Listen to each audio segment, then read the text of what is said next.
I just got back from New York. While I was in New York,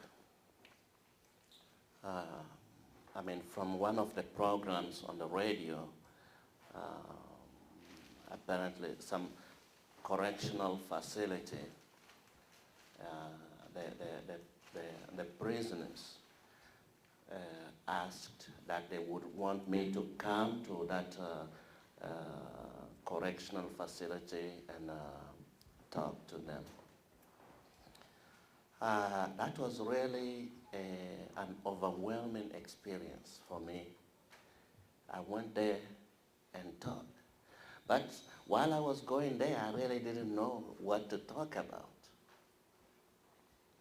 But one thing that kind of hit me in the face is that I noticed that everybody, most of the people there in the prison looked like me. You see? So, of course, being a curious person, I asked, what's the percentage of people there that are considered black? And then they said 85%. 85% of people of one color. So I asked, in the whole America, what's the percentage of those considered black? And he says, what, 15%? Okay.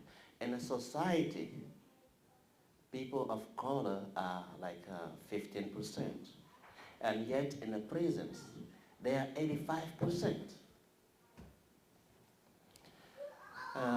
So of course, that brought me into, deciding which kind of speech I should have. You see, well, of course, those who are in prison, well, at least from the social point of view, they are criminals. They're criminals. But it's just too much of a coincidence that since slavery time, there's only one kind of people that are always in chains.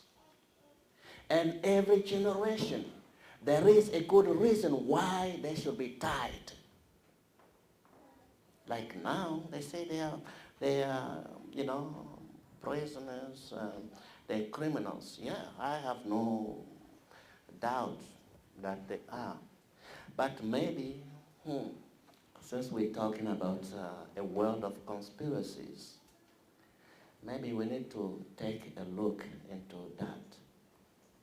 When you call a society, a whole society, and it's only one group that makes the laws, only one group that makes the rules, only one group that defines what is right and what is wrong, only one group that says it's their language that needs to be spoken, only one group that says, hey, it's their God that has to be worshipped and nobody else is God.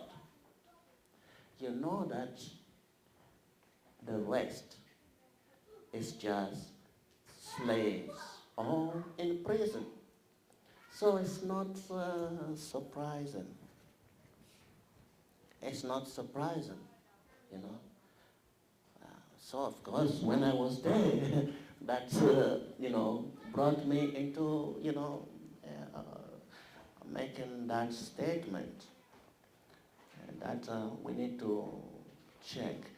Maybe it's because we have been robbed to the point that we live in a society that has nothing to do with our values.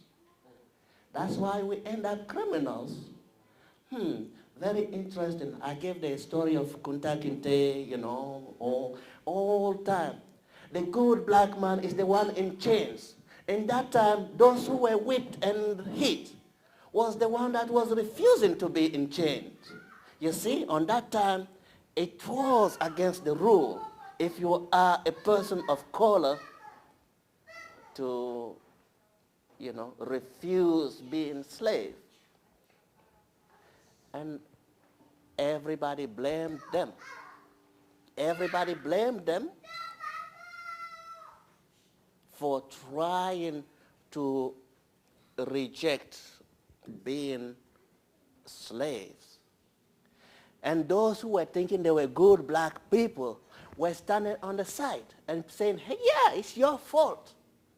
The law says if you're black, you need to be slave. And you are saying no. So white man is right to hurt you. You see? That's the logic. And then I say, well, if you fast forward, nowadays the law is, well, after the system made sure that after slavery made sure to keep black people poor, then they seem surprised that black people end up breaking in their houses to try to find food. And then they end up in prisons too. And then those who are called good black people are standing on the side saying, yeah, it's your fault. White man say you should starve. And you said no. That's why you end up in jail. You see how the logics look alike. But at every logic, every generation, you know, the oppressor has a good reason for what he's doing. A good reason, perfectly good reason for what he's doing. You see? So, well, that's just a parenthesis. That's what happened. So, of course, I brought that topic that we need to think. We have a lot of young, generation. We can't keep on sacrificing our youth. They start, we work hard, put them to school, then, they get into, a system that is not made for them. Then we seem surprised that they can't cut it in a system that is not made for them. Then, of course, we send them again to go fill prisons or to go shoot each other or whatever, Maybe we just need to understand that it's a civilizational issue.